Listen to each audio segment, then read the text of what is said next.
There are moments in life so quiet, so small, that the rest of the world doesn't even notice them. A glance across a crowded room. A name whispered in the dark. A hand that brushes yours and doesn't let go. And in that fraction of a second, everything you thought you knew about yourself unravels. This is the story of Sarah. A woman who lived carefully, who loved safely, who had convinced herself that extraordinary things happen to other people. People with the right last names, the right dresses, the right life. She was wrong. And the night she walked through those iron gates, into a world that was never meant for her, she discovered something that would change her forever. Stay with me. Because this story, it doesn't just have a beginning and an end. It has a truth, one that might just find you exactly where you are. Her name was Sarah Morgan, 31 years old, an accountant in Brooklyn. She woke up every morning to the sound of a rattling heater and the neighbor's music bleeding through paper-thin walls. She pressed her forehead against cold subway windows and watched the city blur past her tired eyes like a film she'd seen too many times. She was not unhappy, but she was invisible. And somewhere beneath the spreadsheets and coffee cups and sensible shoes, she had quietly learned to be okay with that. Until the night she wasn't. The invitation sat on her kitchen counter like a tiny grenade, cream-colored, gold lettering, impossibly elegant. Claire's engagement. The Hamptons. Black tie. Sarah traced her cousin's name with one finger, feeling the raised letters like braille she didn't know how to read. Claire. The cousin who had always moved in a different current, faster, shinier, further away. As children, they had been inseparable. Two girls running barefoot through their grandmother's yard, whispering secrets under summer stars. But somewhere between girlhood and womanhood, their roads had split so completely that now they were strangers who shared a bloodline and a polite text at Christmas. Claire had married money, divorced gracefully, and now floated through circles where champagne was a food group and last names opened doors Sarah didn't even know existed. She could decline. She had excuses ready, work, a deadline, a prior commitment that didn't exist. But a small, stubborn voice inside her whispered, "Go." Not for Claire. For herself. So she went. 2 days later, she stepped out of an Uber onto a circular driveway lined with Bentleys and BMWs, her only elegant dress slipping off one shoulder, her worn heels echoing against marble like a confession. The mansion rose before her, 3 stories of pale stone, golden light pouring from every window, perfectly manicured gardens where fountains whispered in the dark. You can do this, she told herself. It's just one night. Inside, crystal chandeliers shattered light into 1,000 dancing fragments. Guests in immaculate attire moved like they'd been born knowing how to hold a champagne glass. Everything breathed wealth, effortless and ancient. Sarah felt it immediately, that specific kind of loneliness that only exists inside a crowded room. Claire found her, wrapped her in a quick, perfumed embrace, then vanished back into the golden sea of guests, leaving Sarah clutching a champagne glass she didn't really want, trying to look like someone who belonged. She didn't. Needing air, needing silence, she slipped away from the main hall and followed a quieter corridor, where the music faded and the laughter grew distant, replaced by the soft hush of thick carpet and candlelight glowing against antique paintings. She was watching a painting, a woman standing alone at the edge of a cliff, when she walked straight into someone. Strong hands caught her before she could fall. She looked up, and her heart simply stopped. He was tall, broad-shouldered, impeccably dressed in a dark tuxedo. Dark hair slightly tousled, jaw shadowed with stubble. But it was his eyes that held her, grey-blue, deep, and completely, utterly focused on her. Only her. Sorry, Sarah whispered. I wasn't looking. It's okay. His voice was low, rich, the kind of voice that didn't need to raise itself to fill a room. His hands still held her arms.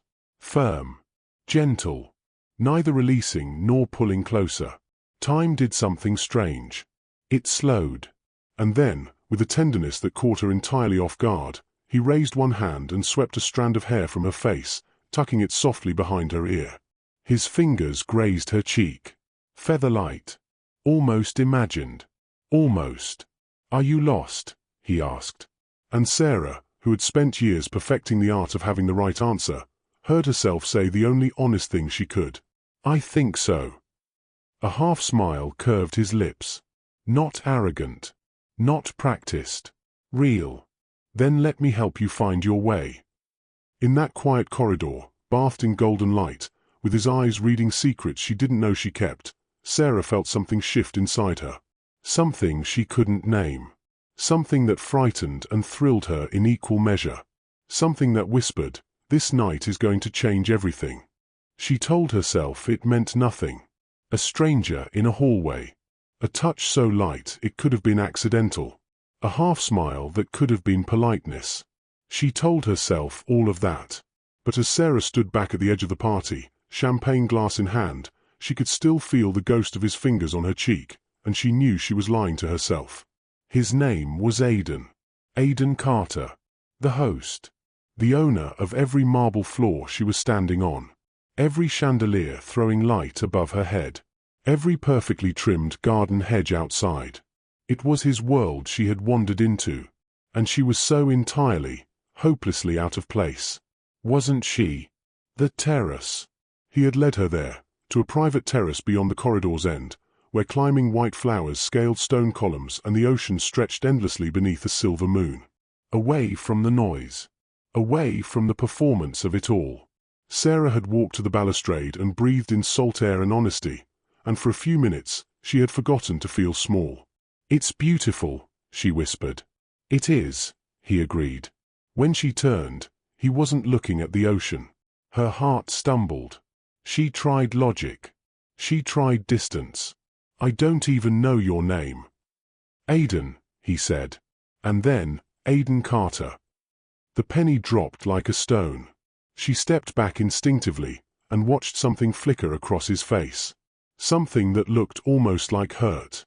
A man who controlled empires, wounded by one accountant taking a single step backward. "I don't belong in this world," Sarah said. The words she'd been carrying all night, finally released. "I'm from Brooklyn. I could barely afford this dress." He didn't argue. He didn't reassure with flattery or money or the hollow comfort of the powerful. He simply closed the distance between them, 2 slow, deliberate steps, until she had to lift her chin to hold his gaze. "Do you know what I see when I look at you?" She shook her head. Courage. Authenticity. Intelligence. Someone who isn't performing for anyone in this room. His fingers grazed her jaw, so light, so devastating. And that, Sarah, is infinitely more attractive than any expensive dress or important last name. She wanted to run.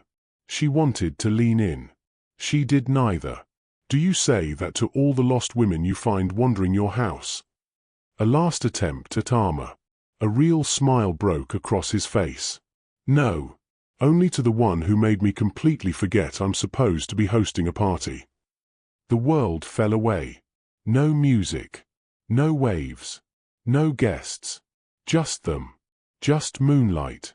Just the impossible question hovering between them like a held breath. He murmured, "Tell me to stop." And she, brave, terrified, alive, said, "What if I don't want to?" His hand slid to her nape. Her lips parted. His face was so close she could count every shade of silver and blue in his eyes.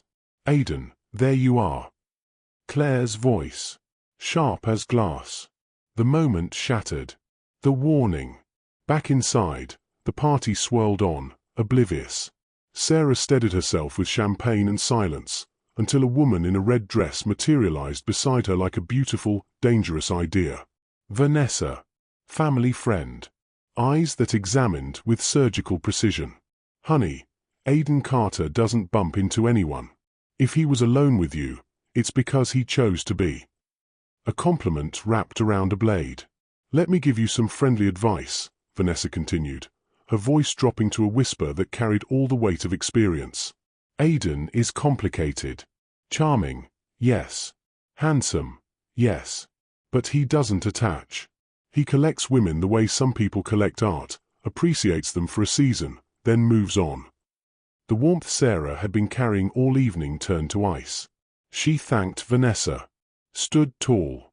Walked away. But the words followed her. The dance. "Dance with me." He appeared beside her like the answer to a question she hadn't asked, his voice low near her ear, sending shivers cascading down her spine. She tried to resist. Truly tried. She placed her hand in his anyway. On the dance floor, his hand found her waist. Not indecently close, but close enough. Close enough to feel the heat of him. Close enough that when he pulled her slightly nearer, she felt his heartbeat, steady and fast at once. "Vanessa warned me about you," Sarah said, because honesty was her only remaining defense. Something darkened in his eyes.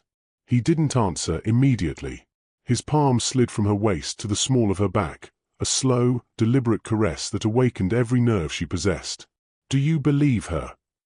Sarah lifted her eyes to his. "I don't know what to believe. I met you 2 hours ago." He stopped moving. Right there on the floor, with other couples swaying around them, he stopped and framed her face with his hand, thumb tracing her cheekbone with devastating gentleness. "I don't collect women, Sarah. I avoid them, because none of them have made me feel anything beyond polite emptiness." He leaned until his forehead nearly touched hers. "Until you." 2 words. 8 letters. And every wall she'd ever built developed cracks. "You scare me," he admitted, voice rough and raw and real. "Because I looked at you in that hallway, and for the first time in years, I felt something." Sarah's eyes burned. Around them, the party continued. Music. Laughter. Crystal clinking. None of it touched them. "Have dinner with me tomorrow," he said. She knew she should say no. She knew it completely, clearly, with every rational cell in her body. "Yes," she said. And from the way his eyes lit, as if she'd handed him something precious and unexpected, Sarah understood she had just stepped off the edge of everything familiar. Now all that remained was to discover if she would fall. Or fly. Some love stories begin with fireworks. This one began with white peonies. He showed up at her office on a Thursday afternoon, Aidan Carter, one of the most powerful men in New York, standing in the fluorescent-lit reception area of a Brooklyn accounting firm, holding a bouquet of the most delicate white flowers she had ever seen. Her flowers. The ones her mother used to grow in their little yard when Sarah was a child.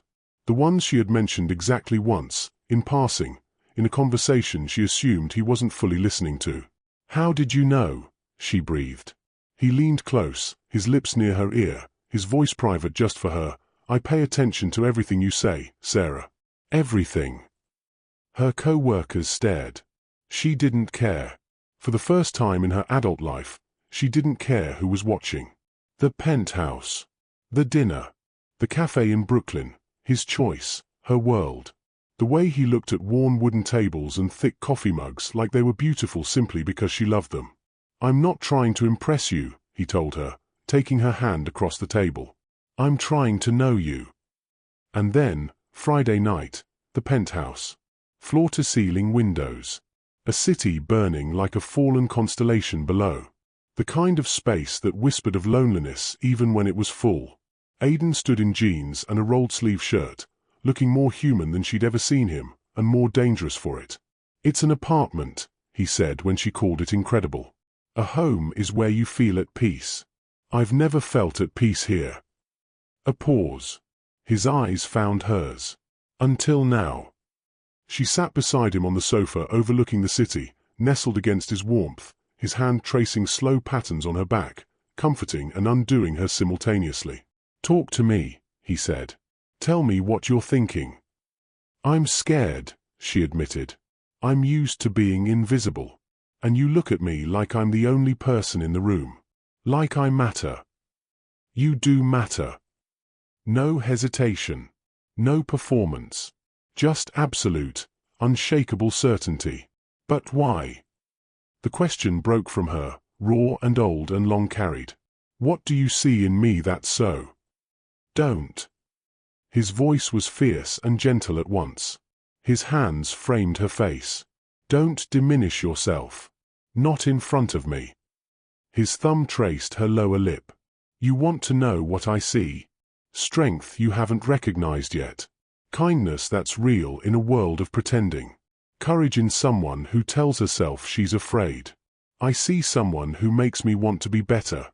Someone who makes this empty apartment feel like." He stopped. Like home, she finished softly. He pressed his forehead to hers. Breaths mingled. Two hearts, both racing. Sarah. Her name in his voice was undoing and healing at once. You're not enough. You're everything.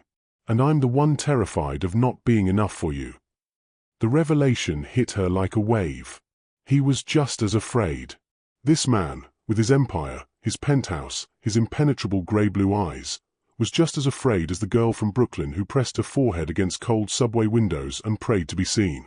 With a courage she had been quietly growing all her life without knowing it, Sarah raised her hands and held his face. Aiden Carter. Her voice was steady despite her tears. I don't know what the future holds. I don't know if this will be easy or if we'll hurt each other. But I know this, you are worth it. Every broken part. Every scar. Every fear you carry in the dark. All of it. He closed his eyes. When he opened them, there were tears, not shed, but present. Real. Human. His. How do you undo me with just words? He whispered. The same way you remake me, she answered. The terrace at midnight. When the clock struck midnight, he led her to his private rooftop terrace. Manhattan blazed below them, 1,000 windows, 1,000 lives, 1,000 stories running parallel to their own. This is where I come when the world is too loud, he said. Sarah looked at the city and then at him, and she understood. He hadn't brought her here to show her his world. He had brought her here to show her himself. She reached for his hand. He took it without hesitation, fingers interlacing with hers like they'd always fit there, like they'd been waiting. They stood in silence. The good kind. The kind that didn't need filling. And Sarah realized, somewhere between the cold night air and the warmth of his palm, that she had stopped falling. She had landed. Not at the bottom of something. At the beginning.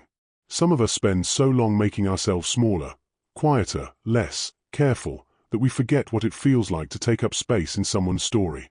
Sarah never forgot again. She didn't change who she was. She didn't trade Brooklyn for the penthouse, or her worn heels for designer shoes, or her honest heart for a polished performance. She just stopped apologizing for the woman she already was. And Aiden, a man who had everything and felt nothing, finally found the one thing money had never been able to buy him.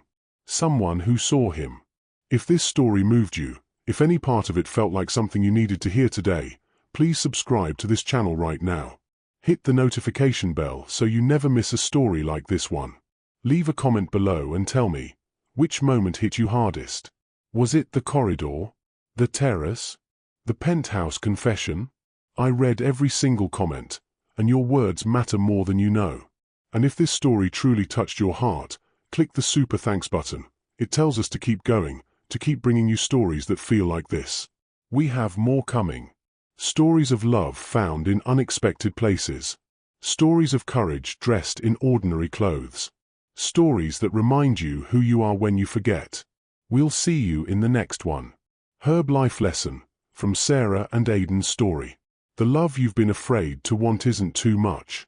You were just offering it to people who couldn't hold it. We spend so much of our lives shrinking, making ourselves easier, quieter, less inconveniently human, because somewhere along the way, we were taught that wanting to be truly seen was asking for too much. Sarah's story teaches us this. Belonging was never about fitting into someone else's world.